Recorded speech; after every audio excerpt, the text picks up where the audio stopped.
Salmo 91, verso 1. É o texto que temos vindo a falar nestas 3 últimas semanas, ou 3 últimas sextas-feiras. Por que a juventude foi lá para trás? Vocês são tão bonitos cá à frente. Salmo 91 diz assim. O som, se estiver muito alto, vocês queixem-se, que a gente pede eles para baixar. Aquele que habita no esconderijo do Altíssimo, à sombra do Onipotente, vamos dizer todos em coro, descansará. Diga ao irmão ao lado, descansará. Quem é que gosta de descansar? Irmãos, nós começámos esta série e eu lembro e quero lembrar hoje, outra vez aos irmãos, Filipenses 4, 6 e 7. E fizemos 3 considerações. E ter sempre em mente estas considerações. Filipenses 4, 6 diz assim a palavra de Deus para nós não alimentarmos as nossas preocupações. Então as considerações que fizemos na primeira lição é: não alimentes preocupações. Eu sei que elas existem. O que eles dão um conselho é: não vamos alimentá-las. Depois, faz da oração a tua prioridade. Prioriza a oração. E em todo o tempo tem um coração de agradecimento. Diga agradecimento.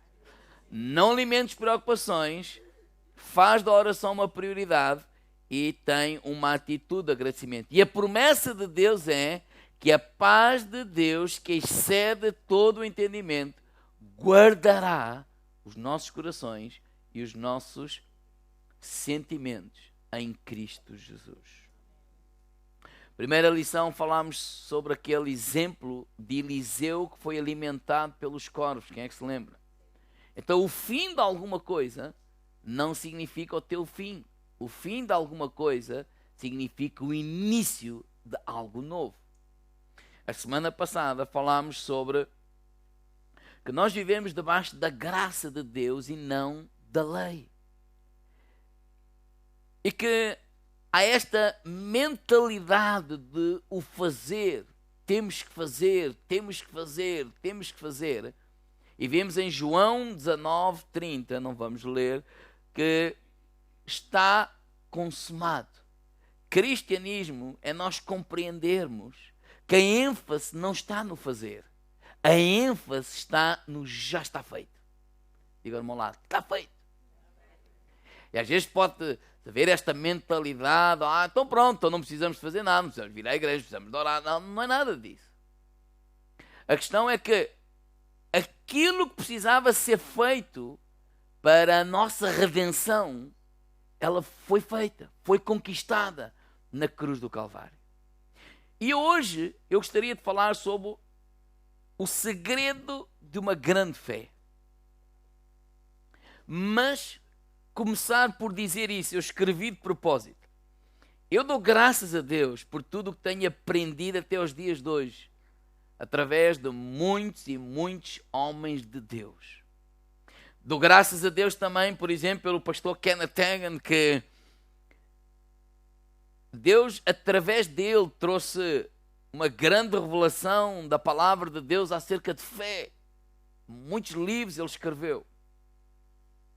Honro e respeito profundamente tudo o que ele ensinou. Creio também nisto, que após algumas gerações de ensinamentos acerca da fé, há pessoas que fizeram da fé uma obra.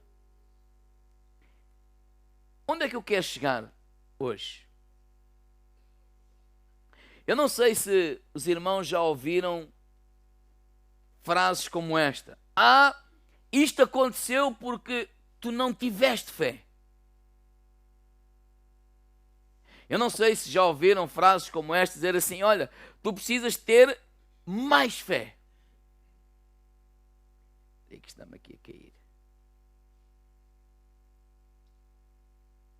Ou esta atitude assim, olha, onde é que está a tua fé? Eu não sei o que é que tu sentes quando ouves algumas frases destas. Ou se alguma vez tiveste este sentimento, eu preciso de mais fé. Eu tenho que ter mais fé. Ou já alguma vez pensaste assim, bem, se eu tivesse tido mais fé, eu tinha conseguido. Se eu tivesse mais fé, se calhar nada disto estava a acontecer. Eu conseguia isto, eu conseguia aquilo, eu conseguia aquilo outro. Então a fé torna-se uma luta. A fé torna-se tipo uma barreira para receber as bênçãos de Deus. Eu diria então desta forma, a fé torna-se uma preocupação. E lembre-se da primeira lição: não alimentem as vossas preocupações. E porquê que a fé torna-se uma preocupação? Porque se eu acho que eu não tenho fé, se eu acho que se eu tivesse fé isto ou aquilo não acontecia, se eu acho que depende da fé que eu tenho para que a minha vida corra melhor, então eu preciso de mais fé. O que é que eu tenho que fazer? Orar mais, jejuar mais, fazer mais qualquer coisa. Ou seja, a ênfase está no fazer, a ênfase está em mim mesmo, em tentar fazer alguma coisa para que dessa mesma forma eu possa, manipular o braço de Deus. Mas eu creio que ninguém consegue manipular o braço de Deus. Então, as pessoas ficam obcecadas no fazer. As pessoas ficam obcecadas na ênfase é fazer, quer dizer, obras, e esquecemos a graça. Porque pensamos que dessa forma nós vamos manipular as coisas à nossa maneira. Agora, eu não creio que a fé seja uma luta.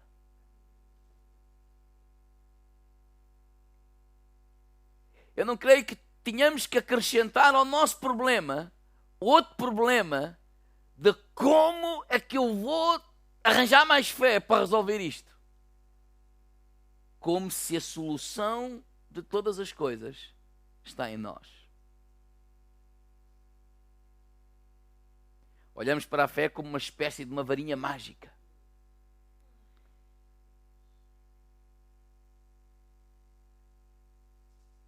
E eu creio que a fé genuína que a palavra de Deus fala não é uma fé que se baseia no nosso esforço humano. Eu creio que é uma fé que precisamos de compreender e descansar, mais uma vez, na obra consumada de Jesus Cristo. Quanto mais nós estivermos conscientes que, se estivermos essa consciência de que Cristo fez por nós, eu creio que naturalmente a fé vai brotar, vai desabrochar, vai nascer nos nossos corações. Abram lá a Bíblia, por favor, em Hebreus 12, 2.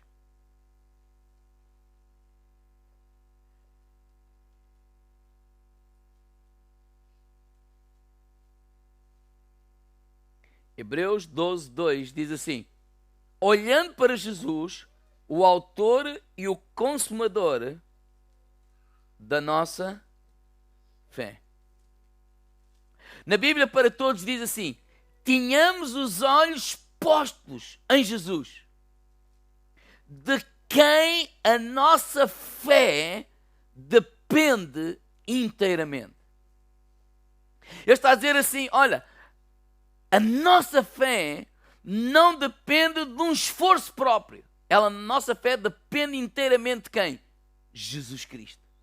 Quanto mais ouvires falar de Jesus, não estou a falar quanto mais ouvires falar da religião, não estou a falar quanto mais ouvimos falar de regras, não estou a falar quanto mais ouvimos falar do ABC, não. Quanto mais ouvimos falar de Jesus, da graça de Deus, quanto mais conscientes estivermos da graça de Deus, do amor de Deus, da misericórdia de Deus, a fé naturalmente vai brotar, vai desabrochar, vai sair, vai acontecer dentro de ti. Quanto mais estivermos conscientes do que Cristo fez por nós. Nós somos filhos de Deus. Mais do que vencedores. Fomos justificados em Cristo. Nós somos a menina dos seus olhos.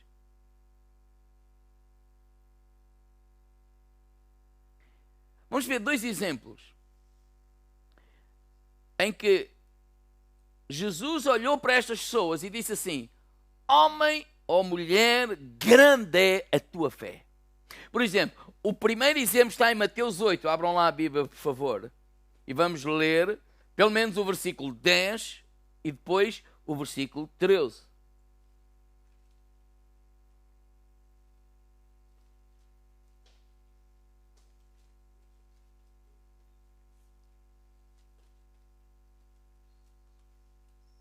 Já abriram?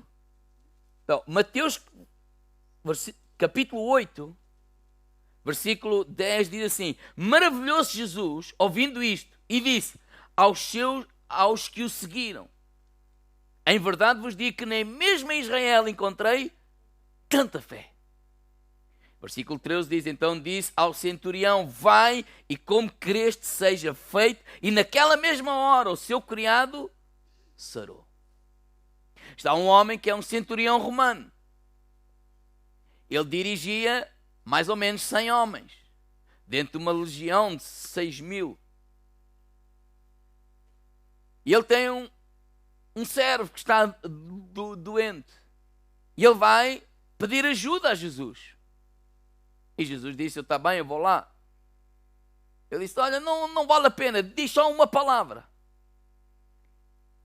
E lá ele também diz: olha, porque eu também sou homem, que tenho outros homens ao serviço. Diga a este vai, e ele vai, a este vem, e ele vem. E, por isso, diz só uma palavra. E Jesus olhou para aquele homem e disse: homem, grande é a tua fé. Na verdade, Jesus até disse: olha, nem Israel, nem lá na igreja eu vi tanta fé. Bem, durante anos, e não está errado, vemos que este homem, a sua fé estava baseada na autoridade. Como ele era um homem que estava sujeito à autoridade, e quando ele dizia aos seus servos: faz isto, ele sabia que por trás dele estava um imperador. Até eles sabiam que tinham que obedecer.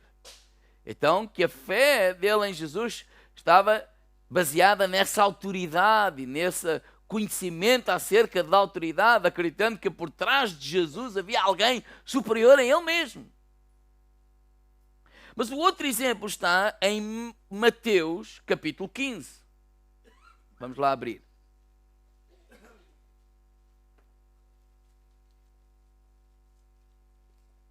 E o último versículo, mas a história começa no versículo 21 até ao versículo 28. Mas o último versículo, 28, diz assim: então respondeu Jesus e disse: ó mulher, grande é a tua fé. Seja isso feito para contigo como tu desejas. E naquela mesma hora a sua filha ficou sã. Aqui está agora uma mulher que tem uma filha endemoniada, atormentada com demónios. É uma mulher cananeia, não é judia, é gentia, e ela pede ajuda a Jesus. Na verdade, os discípulos estavam a tentarem: vai lá embora, tal. E no meio desta conversa entre ela e Jesus, Jesus disse: olha, eu vim para os da casa de Israel. Por outras palavras, eu não vim para ti. Os judeus consideravam os gentios como, desculpa a expressão, escumalha, gente a desconsiderar, gente impura, gente que vamos dar desprezo. Considerava até um cão. Esta é a razão porque Jesus, quando ela disse: olha, não é bom que eu dê o pão dos filhos aos cachorrinhos. E ela não ficou ofendida, porquê? Porque é uma expressão normal, ninguém ficou admirado com esta atitude. Tanto que ela disse assim: olha, mas também os cachorrinhos comem das migalhas que caem dos seus senhores. Mais ou menos como a Maggie faz hoje. Sempre que vamos almoçar ou jantar, a Maggie fica perto do Gonçalo. O que sabe dali vai sair comida. Não é? Aquilo come por dentro, come por fora. Aquilo... O cara tem uma... Não é para dizer. Eu ia dizer uma teologia. Que deve-se deixar os meninos pôr as mãos. Então ele mete as mãos e mete tudo que é sítio. Mas esta atitude fez com que Jesus dissesse assim: mulher, grande é a tua fé. E depois disse: olha, como tu desejas, isso seja feito. E diz que naquela mesma hora a sua filha ficou curada. 2 exemplos. Se é verdade que o oficial romano baseou a sua fé na autoridade, também é verdade que esta mulher, este exemplo não é parecido em nada com o exemplo do centurião romano. Ela não baseou aquela fé em autoridade, em submissão, em nada disso. Quem é que ela liderava? Bem, não sabemos. Então, qual é o ponto comum entre estas duas histórias? Porque um disse grande é a tua fé e o outro disse grande é a tua fé. Qual é o ponto comum? Bem, o ponto comum entre estas duas histórias é que ambos eram gentios. Ou seja, não eram judeus. Um é oficial romano, outro é uma mulher cananeia. Considerados pelos judeus, como eu já disse, escumalha, impuros. Ou seja, onde eu quero chegar é que ambos não viviam sob a lei de Moisés. Não estavam qualificados. E ao não estarem qualificados, mas também não se condenavam. Não viviam mais ou menos assim, não fiz isto, não fiz aquilo. Estou mal aqui, estou mal acolá, não tenho fé suficiente, tenho fé, ou isto, ou aquilo, ou aquilo outro. Ou seja, não tinham qualquer padrão para se achar ou para se qualificar neles próprios alguma coisa. Romanos 4,14, a falar da lei, a falar da fé, diz assim: porque se os que são da lei são herdeiros, logo a fé é vã, e a promessa é aniquilada.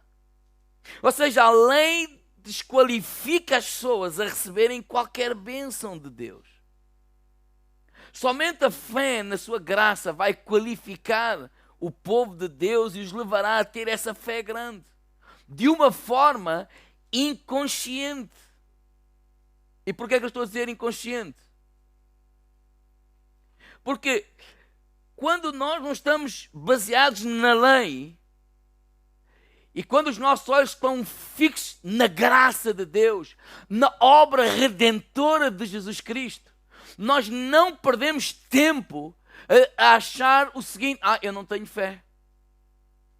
Nós não perdemos tempo a achar o seguinte: isto não aconteceu porque eu não orei o suficiente. Nós não perdemos tempo a dizer assim: eu não estou qualificado, porque nós sabemos que nenhum de nós está qualificado. Em mim mesmo, eu não estou qualificado. Eu não acho, eu já sei que sou pecador. Quando essa voz de acusação vem, eu sou um pecador, isso eu já sei há muito tempo. Mas também sei que fui justificado em Cristo Jesus. Também sei que os meus pecados foram perdoados na cruz do Calvário. Também sei que agora eu sou uma nova criatura. As coisas velhas já passaram e eis que tudo se fez novo. Eu também sei que hoje estou justificado por causa do sacrifício de Jesus Cristo. Também sei que nenhuma condenação há para aqueles que estão em Cristo, que eles não andam segundo a carne, mas andam segundo o Espírito. Quer dizer, eu olho para Cristo, eu não olho para mim como o capaz de fazer e acontecer. Eu olho: Deus, obrigado, Senhor. Eu de facto não era merecedor. Eu de facto estava desqualificado. Mas por causa da obra que Cristo fez por mim, eu estou consciente do quê? Do amor de Deus. Eu estou consciente do quê? Da graça de Deus. Eu estou consciente do quê? Da misericórdia de Deus. Eu estou consciente quão bom Deus é. E à medida quanto mais consciente eu estou da graça e da bondade de Deus, mais uma fé inconsciente vai brotar do teu coração. Vai acontecer no teu coração. Vai. Porque essa mentalidade, eu não tinha fé. Jesus curou muita gente que não tinha fé. Senão nós ao lemos o Novo Testamento, ao lemos os Evangelhos, eu vejo isso. Perdemos muito tempo a nos desqualificarmos.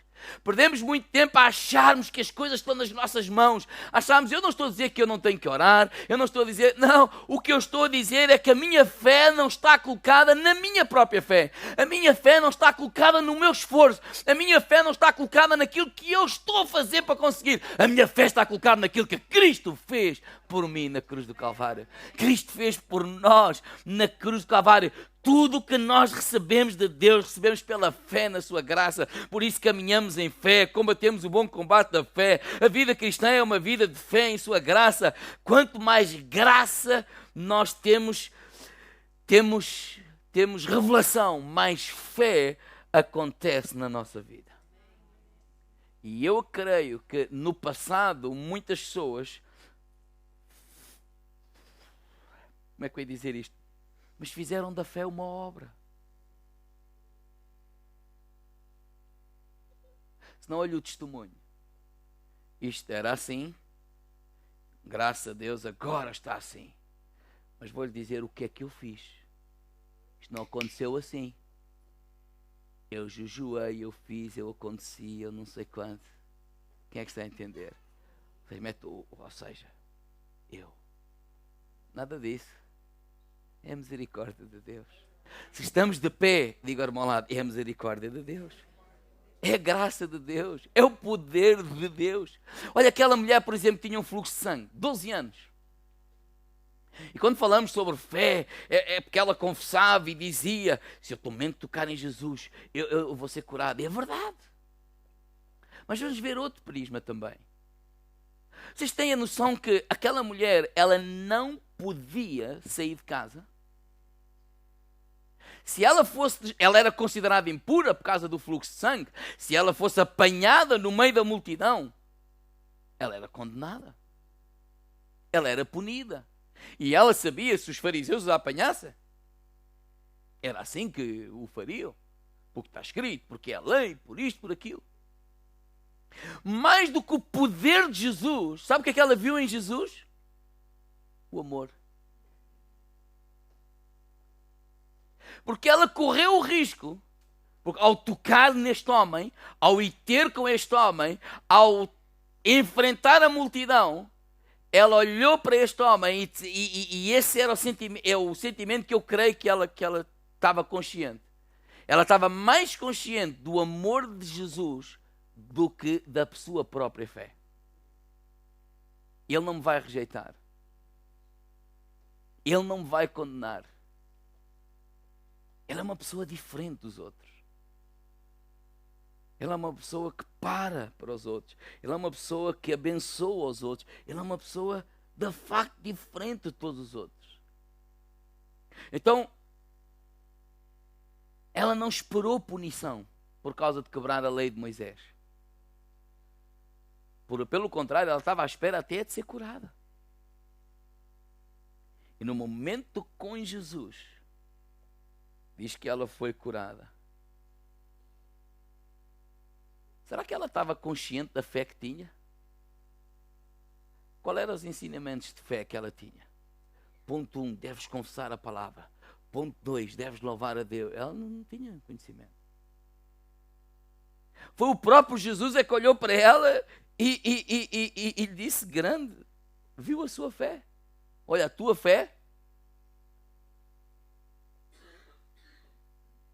te salvou. Agora, eu sei que ela estava consciente. Ela estava consciente no amor de Deus. Na graça de Jesus. Na misericórdia de Jesus. Há gente que está mais consciente na punição do que na rendição. estão mais conscientes. Se tu não fizeres isso, Deus vai te fazer assim. Deus não te ouve, Deus não te aceita. Estás em pecado. Olha o que é que tu fizeste ontem. Olha como é que tu estás. Estás a viver em adultério. Como é que queres que Deus te ouça? Isso. Uma série de conversas. O pastor está a dizer que isso tudo está bem. Não. O que eu estou a dizer é que, se estivermos conscientes da graça de Deus, nós vamos nos chegarmos a Deus. E se nós estivermos conscientes de tudo isso, da lei, nós vamos nos afastar de Deus, de Jesus, porque achamos-nos indignos para que Ele possa até sequer olhar para nós. Mas quando nós estamos conscientes do amor, da graça, da misericórdia, estamos conscientes da obra redentora de Jesus Cristo, nós vamos agradecer a Deus por aquilo que Ele fez por nós.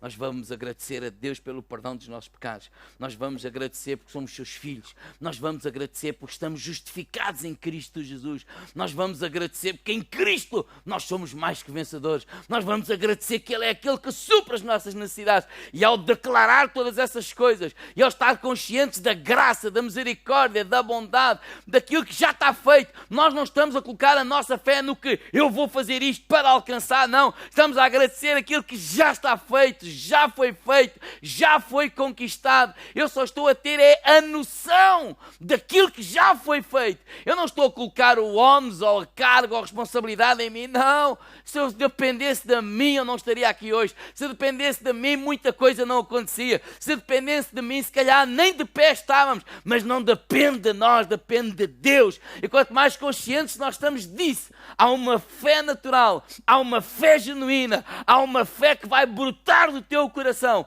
E é essa fé que vai fazer a diferença na tua vida. Então a fé não é uma obra. A fé não tem que ser uma preocupação para nós. Não temos que viver preocupados por causa da fé. A fé é alguma coisa que nasce nos nossos corações. Quando a palavra, Paulo, podem vir, quando a palavra de Deus diz que, em Romanos 10:17, a fé vem pelo ouvir e o ouvir a palavra de Deus. Fala que é a palavra de Jesus Cristo, a obra de Cristo. Fala de Cristo, a obra redentora. Não é a história da carochinha. Não é o falar positivo, não. É termos conhecimento. Temos conhecimento da que Cristo fez por nós na cruz do Calvário. Ele conquistou perdão. Ele conquistou cura. Ele conquistou suprimento. Ele conquistou todas as coisas. Ele conquistou todas as coisas. Digo ao irmão ao lado, Ele já conquistou. Ele já conquistou. Irmãos, fé para ser salvo. Olhem lá. Como é que acontece? O que é que tens que fazer? Como é que uma pessoa é salva? Que obra é que ele tem que fazer? Aceitar o quê? O que Cristo já fez. Porquê é que para ser curado eu tenho que fazer isto? Você que para ser abençoado financeiramente tem que fazer aquilo outro. Porquê é que eu, para outras coisas, tenho que fazer obras?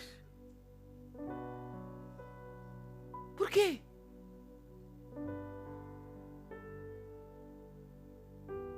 O maior milagre não é a salvação. Porque o homem está a colocar a responsabilidade em nós. Temos que fazer, temos que acontecer. Não. A irmã Júlia disse, fé para a salvação é apenas querer, receber, agradecer de Deus. De facto, eu não era merecedor. Isso vai mudar também a nossa mentalidade.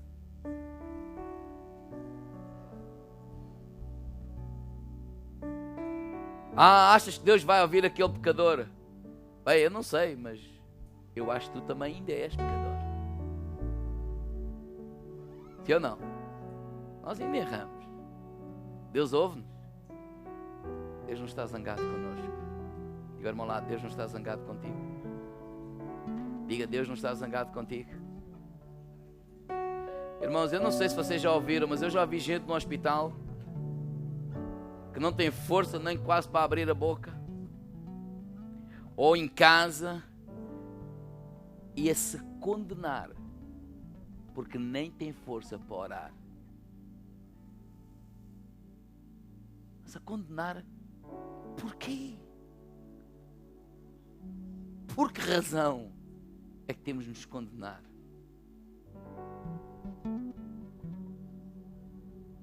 Porque no fundo esta mentalidade da obra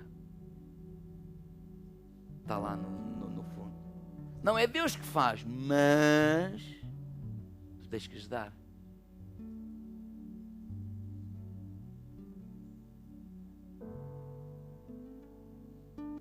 A minha oração nesta noite é que nós possamos estar cada vez mais e mais conscientes da obra que Cristo fez na cruz do Calvário por cada um de nós. Estamos conscientes. Estamos conscientes. Não é apenas, pronto, amém, Deus. Não, Deus. Eu possa contemplar, lembrar e lembrar tudo o que levou Jesus Cristo à cruz. E não há nada que eu possa fazer para pagar isso. Nem tenho que fazer. Eu só quero te agradecer, Deus. Eu só quero te agradecer. A mulher do fluxo de sangue não teve medo de Jesus. Digo, irmão, lá, não tenhas medo de Jesus. O centurião era gentil. Não teve medo de chegar-se perto de Jesus. Digo, irmão, lá, não tenhas medo de chegar perto.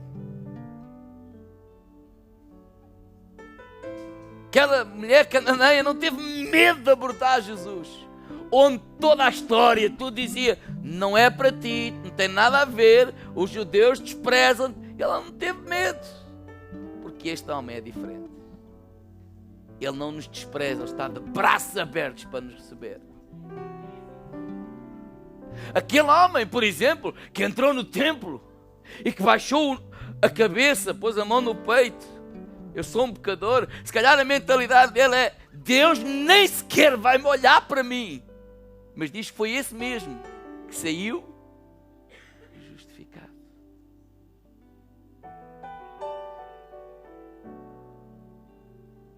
Não olhes para um Deus severo, um Deus austero, um Deus tipo zangado.